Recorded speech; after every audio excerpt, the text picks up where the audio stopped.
amazing day here in Greece. That is Kos Island. Out there is Nisyros. That's where I'm going. Planning to stay there for the next week or so.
Hi there. This is Mandraki, the capital city or town of Nisyros Island, Greece. Very close to Turkey. I've been here for the past week. The plan was to start this video at the castle, which I'm hiking up to right now. And then I saw that amazing scene there, the little plaza with that really cool painting of the man. And so getting the video started now, and I think this is the way up to the castle. I think I could go that way as well. Let's give it a try. A beautiful day here, June. I forget, I was going to check before I started, but okay, this does not work. All right, I'm going to hike up to the castle and continue the video from there.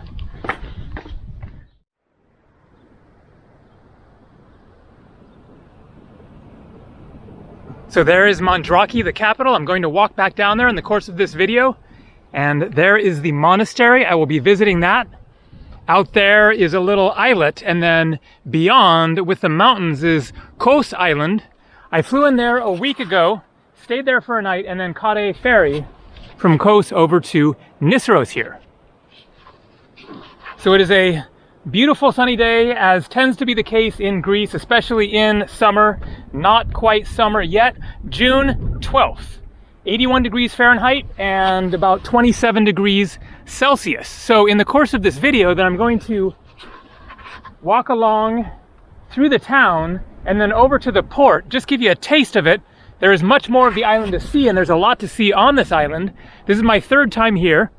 I made a couple of videos the last time that I was here 3 years ago I'm not 100% certain that I'm going to make another video tour of the island, but I might. I have another few days here. But this video is going to give you a good idea of why I love Greece so much. You're going to see a lot. You'll see a few beaches, get a feel for the town, and also the castle here. Now, as I walk along down into the town there, I have to walk like down there and then down a stone path. Then I'll have some time to talk about some of these specific reasons why Greece is basically my favorite country of 82 countries that I have visited. I've been to 34 Greek islands, many of them multiple times. However, there are more than 6,000 Greek islands, 227 of which are inhabited. So the 34 islands that I visited is about 15% of the inhabited islands that you can visit. That is certainly one of the reasons why I keep coming back. There is always much more to see, and I will be visiting new islands that I haven't been to before after I leave Nisyros here. But even if there was only 10 islands, if they were all this nice, I would probably still be coming back. But the fact that there is just so much to see here and so much beyond the main places that you see in most of the travel vlogs, Santorini and of course Athens, the capital, Mykonos, Ios, Rhodes, Corfu. There are so many islands like Nisyros here that is not very popular, not busy, very peaceful, and yet it has everything you could ask for. For me, it is just kind of the place that captures so much of what I'm looking for in the traveling experience, and I will get into that more in a minute. So I'm going to start off with my first reason why I love Greece and love coming back to Greece and exploring here so much, which is this castle captures the history. Greek history is some of the oldest history in the world. Certainly not the oldest, but going back to around roughly 700 or 800 BC, the classical period of Greece being around the 5th century BC when the Parthenon was built. So Greek history is pre-Roman. The Greeks occupied a lot of area, including in Italy and into Turkey and the Middle East. Of course, Alexander the Great went on his big conquering campaign and turned many places around the world Greek. And so you come across Greek ruins just like all over this general part of the world. So look at these huge stone blocks. This castle on this little known island with literally nobody else here at the moment, no other cars in the parking lot, is an architectural feat. Many castles are built with much smaller blocks, but here you have these huge stone blocks. Not exactly Great Pyramids precision. You could in fact fit a piece of paper in there, but still, there it's even a wider gap. But some of these are extremely closely fit together. Imagine trying to create one of these blocks. These aren't, blocks they found lying around. They carved these out and then made them fit together with almost perfect precision. Let's go outside and read some of the history. And so it is an integral part of the traveling experience, if you're interested in history, to visit the many, many ancient ruined sites of forts and castles and temples. The gateway, so that is obviously the gateway, the only surviving gateway in the wall. Restoration was carried out on the wall to the left of the gate and the tower. 35 ancient blocks were identified and replaced in their original position. So it was like a puzzle that fit together only one way, you would assume, which is how it was originally constructed. Here we've got more of the history. The second tower on the east section of the wall is dated to the 4th century BC. So 2,300 years ago, they were constructing something this monumental. The tower was probably erected in a different construction phase from the nearby curtains, and it carries the significant inscription of the deme of public use. This inscription defines the minimum width, 1.5 meters, of the public zone around the wall, which had to remain free of any use for defensive reasons. This rare epigraphic testimony is dated to 350 to 325 BC and is an important piece of evidence for dating the wall. And so here you can see what it looked like before the restoration. Much of the tower had collapsed, primarily due to weakness of the bedrock and earthquakes. 85 ancient blocks found during extended research were identified and replaced in their exact original position. And so this is something that, while not being at Great Pyramids level, is getting in that direction of being a very mind-blowing structure, illustrating whatever technology that they had to create these blocks, which was quite advanced. And the Greek culture in general was very refined and knowledgeable, delving into philosophy and science and literature, engineering, of course, and one of the foundations of modern civilization thousands of years later. So it is an incredible experience to be able to touch that in the course of traveling around, finding these ruins, taking you back in time, giving you this larger context of human life on Earth and what has led to the modern world as we know it now. The ancient city wall of Nisyros. The fortification wall was built in the 4th century BC and protected the Acropolis and the ancient city of Nisyros, which occupied the same site since at least the 7th century BC. So there you go, 7th century BC at least. And so the exact starting point of the Greek civilization was sometime before that. So down here is the path going into town, going to do the very pleasant walk and then give you a taste of a classic Greek village. And here we have the Greek flag, of course.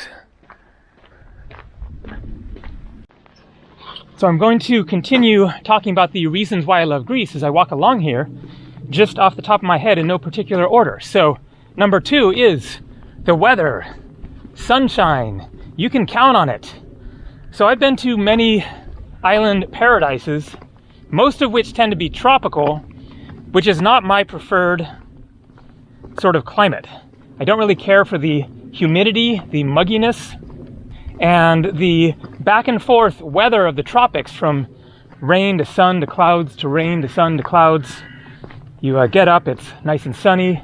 You go to the beach, it starts pouring down, torrential downpour for 5, 10, 15 minutes, whatever, and then back to sunshine. Of course, that is what you need to have a lush, green, tropical paradise. But for myself, I don't really care for it. I kind of prefer a sunny day or a rainy day. I certainly like rainy days sometimes. I lived in Oregon for many years.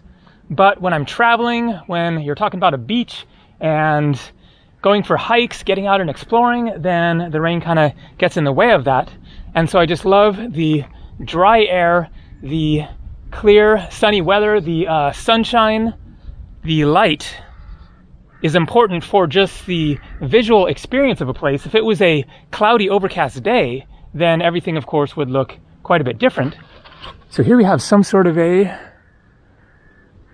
interesting looking nut that I'm definitely not going to eat, and a sign for Mandraki, the capital, in English and in Greek. I will talk about Greek in just a second.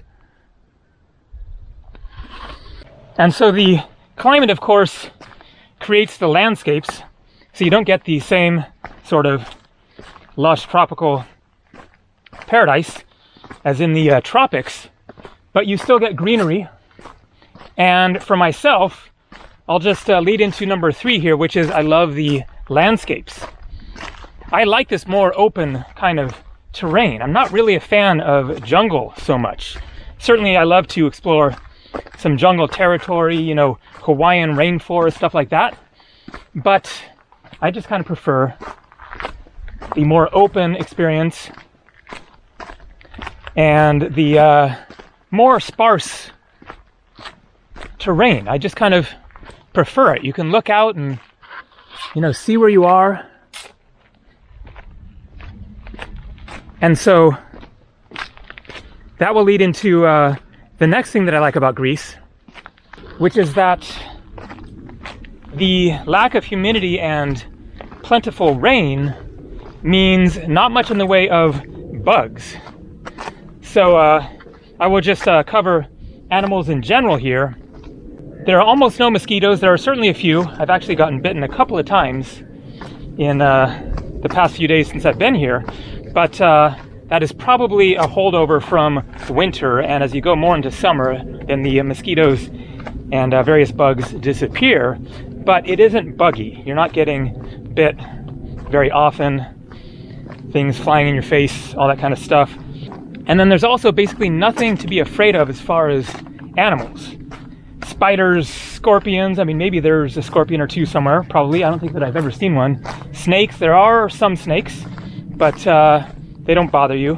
In the ocean, there's really nothing that you need to worry about. And so it is more carefree in terms of just being able to explore around, hike, go wherever, and not worry about something scary and dangerous trying to attack you.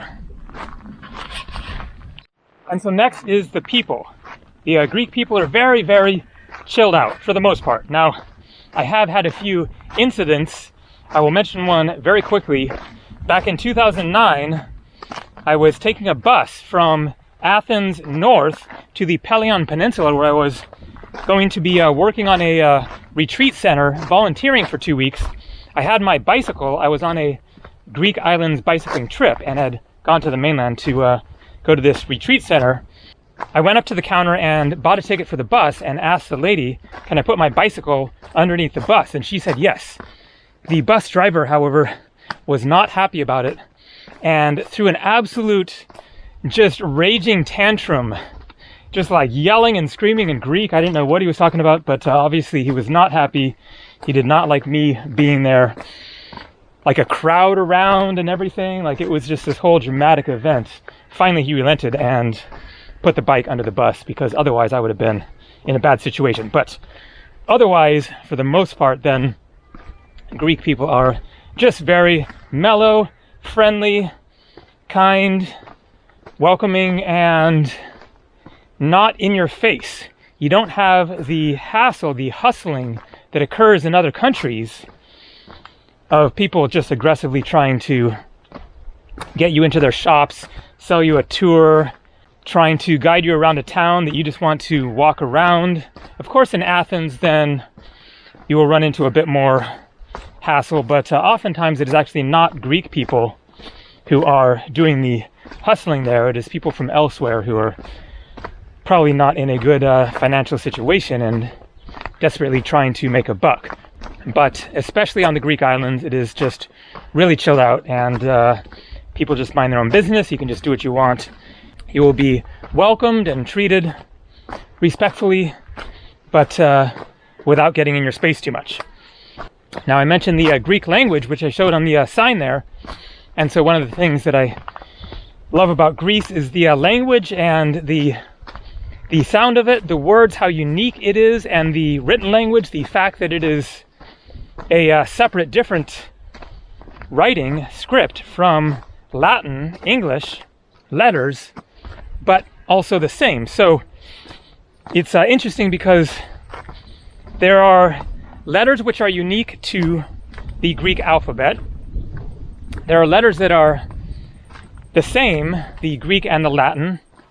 And of those letters that are the same, then some of the letters have the same pronunciation, correspond to the same sound as the Latin, and some of them are different. And so that makes it very mysterious trying to figure out what a word says in Greek. But it just kind of adds to the exoticness of having this totally different script. So I'm going to mention some of the Greek words that I've learned in the course of my travels here as we get into the town. So there we go. Greek, English. So Stavros. So that looks kind of like an E, but it is an S. The T is a T. The A is an A. The U is actually a V. The P is actually an R. The O is still an O. And the S, kind of different from the S, is an S. And then Castro, of course, that means castle, where I just was. Nikia, I think that might be a village. And then the monastery, which I'm going to walk to next, is straight down here. And then I will show more of the town. Okay, so this gets to, whoops, sorry guy. Another one of the things that I love about Greece, which is the cats. The ever-present cats in the Greek villages. Oftentimes you will find more cats than people in the Greek villages, which adds some life to it and some vibrancy and just some cuteness. But getting back to the language, I will mention a few Greek words. So hello is yasas. That is the formal. The informal is yasu. So I guess that is kind of like saying like hi or hey. Thank you is efaristo. And if you want to say thank you very much, it is efaristo poli. So poli, like poly, like metropolis, means many or a lot or much. And so thank you very much. Efaristo poli. Okay is endoxy. It's just kind of a cool word. Napkin is hartopatseta. Such a dramatic word for a napkin. The names of the foods are very, very interesting. Moussaka, souvlaki, pasticcio, soutsukakia, tzatziki. Just these really, really interesting words. And I love the sound of the language as it is spoken. So something else that I love about Greece is, right there, the randomly placed Greek churches. Now this is not the best example, it is right in the town, but it is a phenomenon that I have not yet figured out in all of my times to Greece. This is my 9th visit to Greece. I'm not sure how long I've spent in total in Greece, but it must be getting close to a year. And as you explore around, go out like random back roads, you find Greek churches in the most out-of-the-way, random places. Usually they are small ones.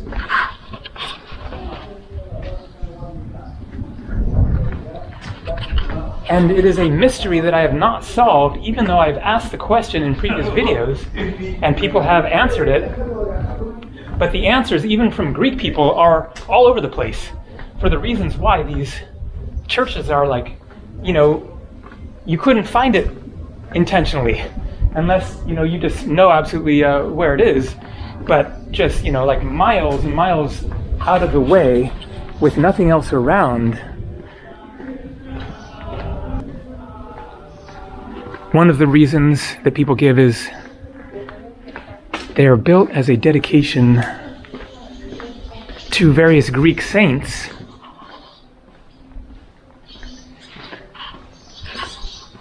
which would be like a worship place for somebody local at that particular church. Okay, so here we have the port, which I'm going to show you. I'm not sure what Holaki is, but the beach is right around the corner over there, and there you can see a stone wall.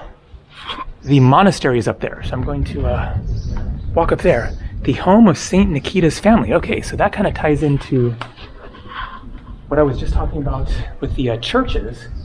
Home of Saint Nikita, and so I would presume that there are probably more than one church dedicated to Saint Nikita.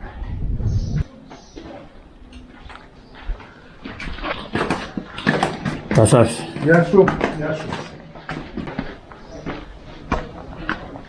So this is the way to the church and monastery. So here is what looks like an image of Mary and Jesus in a cave with money, euro coins. So I guess a little shrine, very little.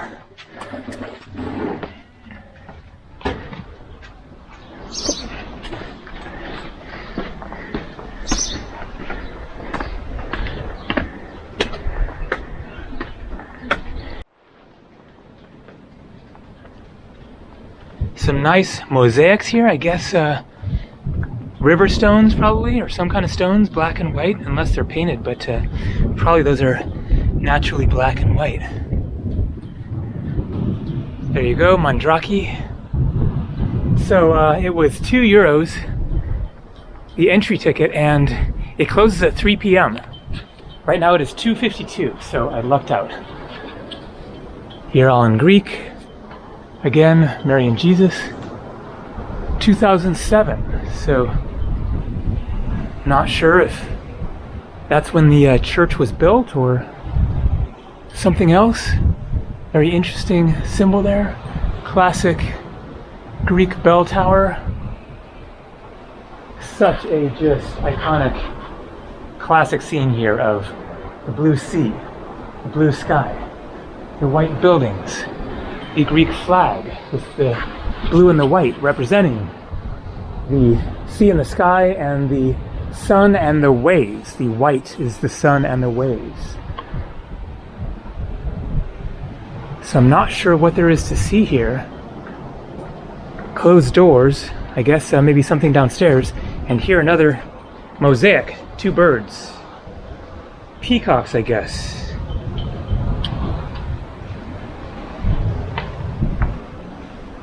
And a very nice and what looks quite old mosaic. Okay, here we go, a classic Greek church scene with all of the photos of saints. Now is that Nikita?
So the inner chamber there was really beautiful, but there was a sign saying no photos allowed there. But when you come across these randomly placed Greek churches in the middle of nowhere, usually they are unlocked. You can go inside and see all of the photographs of saints and the paintings.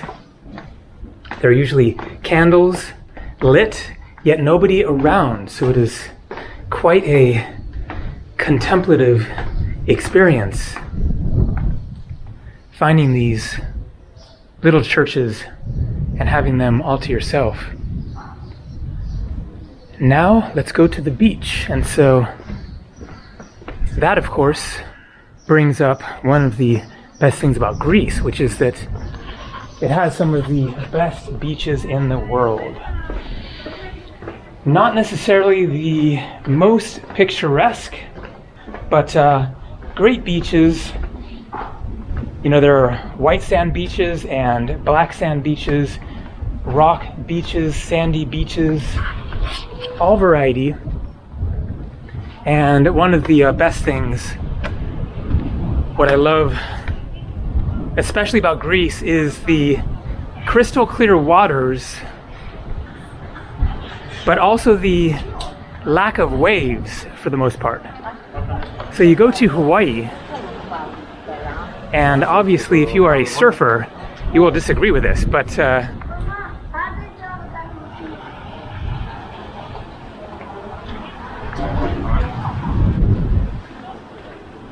you go to Hawaii and try to take a swim, and it is a battle oftentimes, especially when the waves are bigger, but in general, there are going to be waves.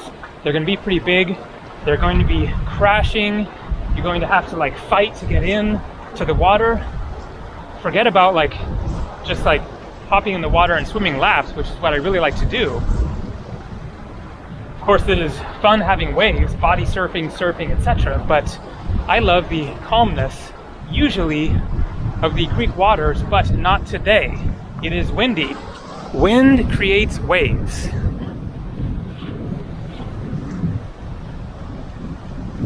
So you can see it's choppy, wavy, still not big waves. But if you go to the beach and go for a swim, you are going to be getting tossed around by the waves today. But more often it is very, very calm. I've seen all conditions kind of on Nisyros Island here in the past 6 days that I've been here, which is that it was cloudy a couple of days. It's been windy like today, and I've gone to the beach and swam, but it wasn't as much fun. It was more of fighting the waves, getting tossed around and up and down. But there have been calm days as well, and that is when Greece is at its best, when it is just glassy, in my opinion. That is how I like it. It is just like a lake, like just the subtlest of little waves lapping at the shore, and that means you're swimming in a swimming pool, basically, and also the water is much clearer, just crystal clear. I have swim goggles. Instead of trying to travel with like a snorkel mask, which is bigger, I just have swim goggles in my backpack right now. And then you go in the water and you can see just for, dozens and dozens of feet. And it is very pleasant to swim back and forth, swim around, and there is no plant material in the water. So on the first couple of days that I was here, when it was like this, then I went to the beach and there was tons of plant material, just like little strips of whatever, stuff that normally just sits on the bottom of the ocean, the sea. But instead it was all churned up, and so I was swimming through this just gunk in the water, whereas normally it is not like that. So here you go, a beach, but I'm not going to say a particularly nice one because it is not just pebbly but rocky. I haven't actually swam here. I'm not a big fan of the pebble or rock beaches because they are a lot less comfortable to walk on and to lay on. So as you can see, this beach is right next to the capital town and almost nobody here. Partly that is probably because it is a rock beach, but regardless, here on Nisyros, then there just aren't that many tourists. And so that leads into another one of the things that I love about Greece, which is the fact that you can find islands, beaches, towns that are quiet and peaceful. So just the general peacefulness of the country, much of it, beyond the mob tourist places of Santorini and Mykonos, those popular islands, you can find peacefulness even in the middle of high season in July and August. Here, middle of June, not high season yet, but going into it, and this island does not have that many tourists on it, or not many locals either. It has life, it has vibrancy. In the evenings, then it is a bit more happening. Probably in July and August, it is quite a bit more busy here, I would assume. But the typical atmosphere on most of the Greek islands is one of quiet and peacefulness. You just feel like you're about as far away from the chaos of the modern world and the city's traffic, crime,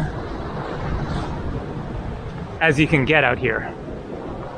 And so that is another issue that is a positive of Greece. The crime issue and the general safety issue, the fact that it is just very safe. No gun violence, very little theft. Certainly in Athens, it can happen, pickpocketing. You want to watch your stuff, but outside of Athens and the bigger cities, out on the islands, don't even worry about it. You don't have to lock your door, your car.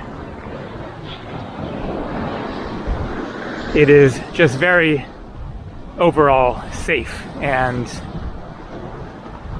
free of a lot of the hassle that goes along with traveling in various other places in the world.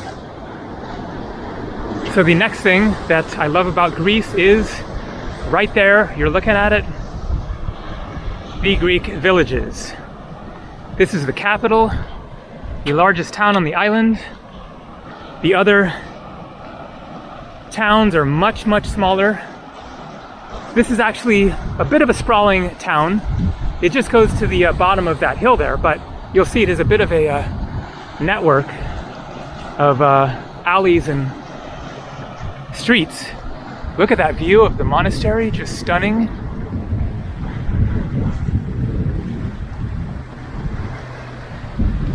All right, let's get beyond the restaurant here, which brings up another issue. I will get to that in just a second as I get deeper into the town of Mandraki.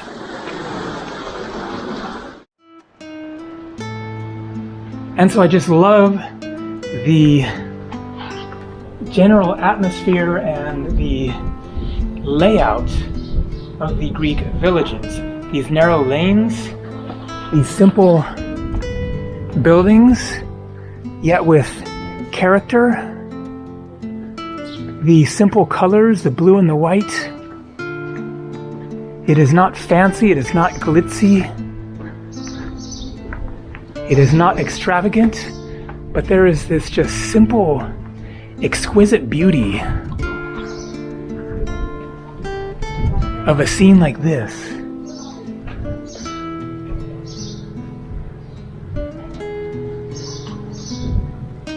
The white bell tower against the bold blue sky, the flowers, the stone paths, the mosaics, the old doors, the laundry hanging out to dry, the wooden signs, the motorbikes, the cats, where the cats, they're around. So there's something that I want to show that I think is right up here.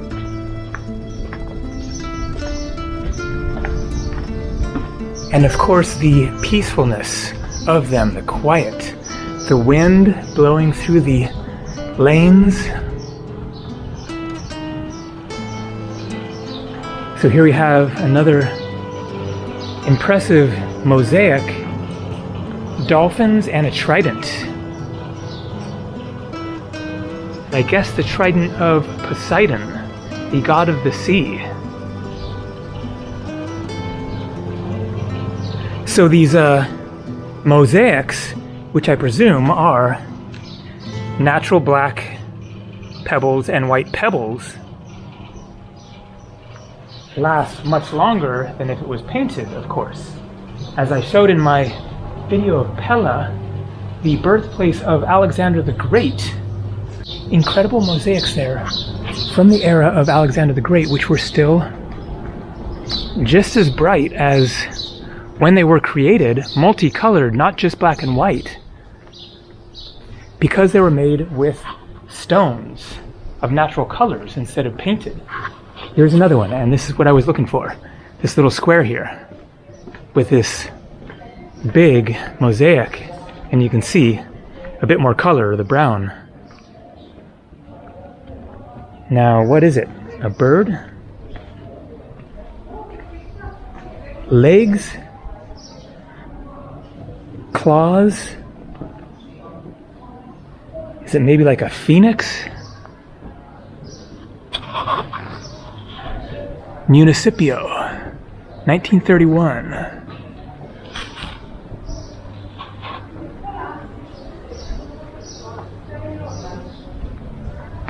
Okay, which way to go from here? Let's go through the kind of main area and show the restaurants, because that is, of course, one of the best things about Greece and about traveling in general is the food, trying different exotic foods. So I will show some clips here.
Nice little scene here.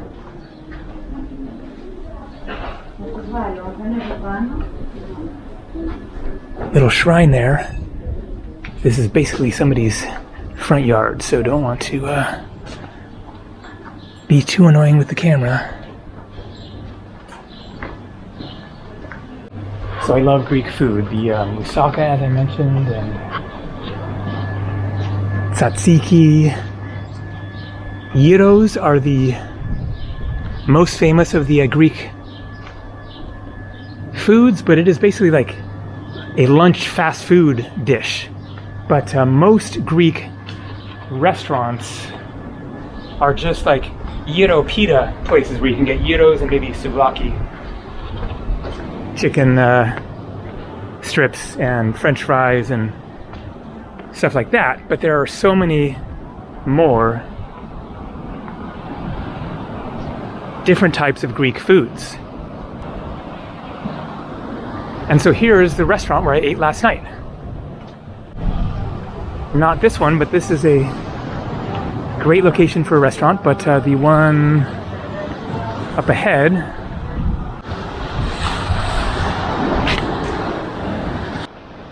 so I ate here last night a very delicious fish dish with a Greek salad, ouzo. Seafood restaurant. They just had seafood. And up ahead is another restaurant that I've eaten at several times. So right there, the restaurant in the square here, I ate at several times. I had a hamburger plate a couple days ago. I also had moussaka a couple times. Moussaka is one of my favorites. For me, kind of the classic Greek meal is moussaka, Greek salad, ouzo. And so that leads into another thing that I love about Greece, which is ouzo. I do not normally like hard alcohol, vodka or whiskey. I enjoy cocktails, but they aren't my favorite. Mostly I like beer and wine, but I love ouzo. Ouzo is made from anise seed. So it has this subtle sweetness and a bit of a licorice smell and flavor. So it's not for everybody. but I really enjoy it. Ouzo with a little ice, sip on that slowly. A great thing to have before your meal. Now this is basically downtown Mandraki, right up ahead here. And out there is the port where I'm going to stop this video. So this has been just a taste of Greece, but capturing a lot of the elements of Greece and especially the Greek islands. It is kind of the same thing to a great extent. The beaches, here is Sandy Beach, the villages, the churches and monasteries, the castles. And so here is a euro place. I got some euros here a couple times. So 3 euros, the currency, which is about $3 for 1 euro. So a euro pita is what you think of the wrap here. Pita wrap, pork gyros, gyro as in gyration, rotate. That is the thing that the meat is made on. And then they have sandwiches and plates of gyros pork. So the meat itself is the gyros with pork or chicken. And so a plate of meat and fries and a salad. And then burgers. And so there are 2 more important things I have to mention, one of which is the exploring. And so even though there is a certain sameness to the Greek islands and Greece in general, there is still variety throughout the country, of course, and also just every island is different. I love the exploring of each island, finding different things, because they are small and easy to explore, but not tiny. This island has a lot on it. There's a volcano, there are lots of beaches, there are more villages. There is hiking because many of the islands are mountainous. And so you can rent a car or take a bicycle, as I have done, and go exploring and find these ancient ruins and not so ancient ruins and quiet little villages and hiking paths like the one that I walked down through the olive groves. Now, speaking of rental cars, that leads into the last thing to mention here about why I love Greece so much, which is that it is inexpensive. My rental car is 30 euros. I was just in the United Kingdom. I didn't film there. I might make a video just talking about that trip. But the rental car was $100 a day. Here it's $32, $33 a day. So that makes a big difference. The accommodation also is half or a third the price. My room there, about $60 a night, is actually a little bit expensive for Greece. You can easily find rooms for less on Kos Island, right in the main town. My room was $37 a night for a nice room right at the waterfront walkway in the center of the tourist action. So Greece is a very affordable place to travel.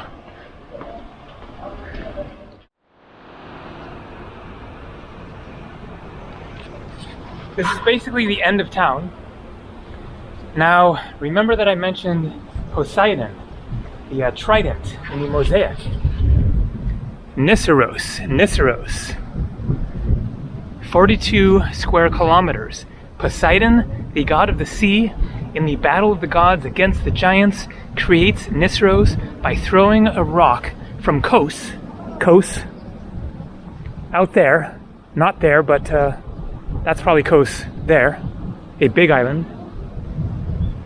Throwing a rock from Kos and burying the giant Polyvatus under it.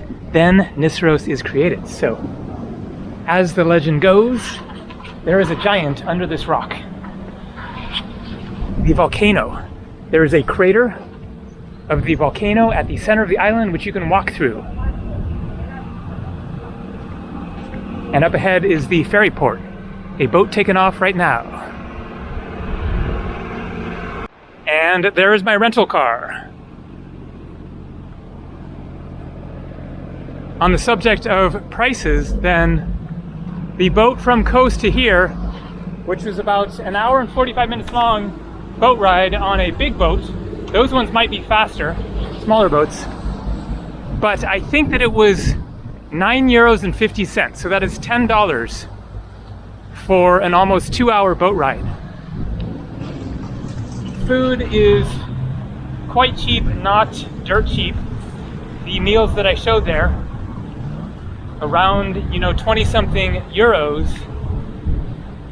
But the main courses, for example, the moussaka is usually like 8 or 9 euros, and then you add on a Greek salad and a drink and maybe 2 drinks, and it adds up. But the base price of a lot of the dishes is very, very reasonable. I rented the rental car right over there, Manos. My hotel is just over there. I think that is it. Yes, you can see right there. Haritos. That boat, in Greek, Aios Konstantinos. And so this is where I will catch another ferry sometime in the coming days. I'm here another 3 nights, and I'll see after that. I'm just kind of relaxing here, enjoying just getting reacquainted with the Greek experience. And then eventually, when I'm ready for it, then I will venture out and go on more adventures to other Greek islands and show much more of Greece. I also very well may do a proper tour of the island and show the volcano.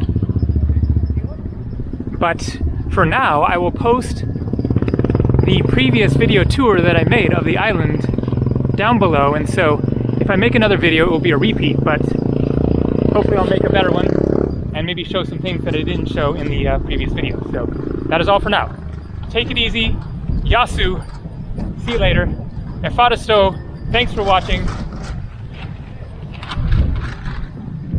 Have a good one.